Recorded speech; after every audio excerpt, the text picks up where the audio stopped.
Assalamualaikum warahmatullahi wabarakatuh. Alhamdulillah wa syukurillah, la haula wa la quwata illa billah. Alhamdulillah, pagi hari ini sambil menikmati udara yang kurang begitu cerah ya, saya mencoba berkeliling di persawahan. Jadi kita lihat di banyak persawahan masih saja kita temukan perkembangan pemukiman yang terus berkembang sebagaimana yang sudah kita upload pada kemarin ya. Dan kalau kita lihat ini adalah padi yang sedang proses menguning, dan ternyata di banyak tempat tadi saya menyaksikan begitu banyaknya hama baru yang menyerang padi para petani, yaitu burung pipit atau orang Jawa bilang empret ya. Jadi kita lihat banyak sekali serangan hama ini ya. Sudah pupuknya mahal ya, ternyata hama ini, dan ini harus dijaga. Kalau tidak dijaga tentu saja ya akan sangat mengurangi panen padi pada akhirnya ya. Di sektor pertanian ini sungguh memprihatinkan ya, karena kedepannya ya kita agak bagaimana merangsang generasi muda kita, remaja kita untuk mau bergelut di bidang pertanian ya. Karena ternyata kata Pak Presiden Jokowi ya, 71% petani kita ini masih di usia yang sudah di atas 45 tahun. Jadi hanya sedikit sekali mereka yang usia di bawah 45 tahun ini yang saat ini menekuni bidang pertanian.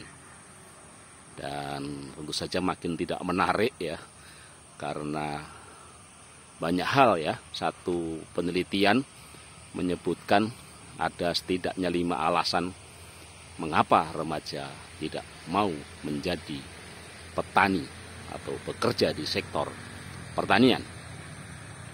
Ya, alasan yang pertama yang paling banyak dipilih adalah karena tak ada pengembangan karir ya. Jadi petani ini karirnya berhenti ya. Kemudian yang kedua, alasan kedua adalah sektor pertanian itu adalah satu sektor yang penuh risiko ya. Jadi sudah bahannya mahal, ketika panen penuh untungnya sedikit, dan ketika seperti ini aja dengan adanya burung empret ya, burung pipit ini, maka bisa-bisa ketika panen ini tak sedikit pun ada keuntungan ya. Kemudian yang ketiga, alasan ketiga adalah banyak yang mengeluh dari antara remaja adalah pendapatannya kecil ya. Jadi alasan yang ketiga ini pendapatan kecil, dan memang kita bisa membayangkan bagaimana seorang petani, apalagi dengan luas tanah yang sedikit, apalagi yang buruh tani atau bekerja di bidang pertanian, itu tentu saja pendapatannya akan menjadi sangat kecil ya. Banyak yang punya tanah juga mau menggaji tinggi agak sulit ya, karena lagi-lagi biaya pertanian sudah cukup tinggi ya. Kemudian yang keempat juga tidak dihargai ya. Jadi bagaimanapun juga remaja kita ketika menekuni pertanian gitu ya, jadi banyak yang kurang menghargai gitu ya. Dan yang terakhir, yang alasan kelima adalah dianggap sektor pertanian ini memang tidak menjanjikan ya. Itu 5 alasan ya yang dari hasil survei yang menyebabkan kenapa banyak remaja kita yang sulit untuk mau bekerja di bidang pertanian. Ironisnya bahkan dari satu mahasiswa di Institut Pertanian Bogor, ya, yang notabene adalah menghasilkan para ahli-ahli di bidang pertanian, ternyata hanya 1% saja yang berminat untuk menjadi petani. Ya. Lainnya apa? Lainnya banyak ya. Jadi sekarang ini banyak orang yang dianggap menjanjikan atau kerja di bank misalnya. Bahkan di IPB ini kadang-kadang banyak juga yang meningkat sebagai institut perbankan gitu ya. Jadi demikianlah persoalan-persoalan di bidang pertanian ini yang cukup pelik ya. Jadi agak kalau kita mencoba berpikir optimis, kadang-kadang terlalu sulit ya. Tetapi kita harus membangun optimisme ya, bahwa ke depan memang pertanian ini harus diperhatikan. Mudah-mudahan tayangan ini juga bisa menggugah ya, para pemimpin kita ya, karena kita sudah punya presiden gitu ya, dan harus kita akui ya, yang paling peduli di bidang pertanian itu selama periode kepresidenan ada di eranya Soeharto ya, sehingga kita bisa mencapai swasembada beras, dan presiden berikutnya tak satu pun yang memperhatikan bidang pertanian ini secara serius ya.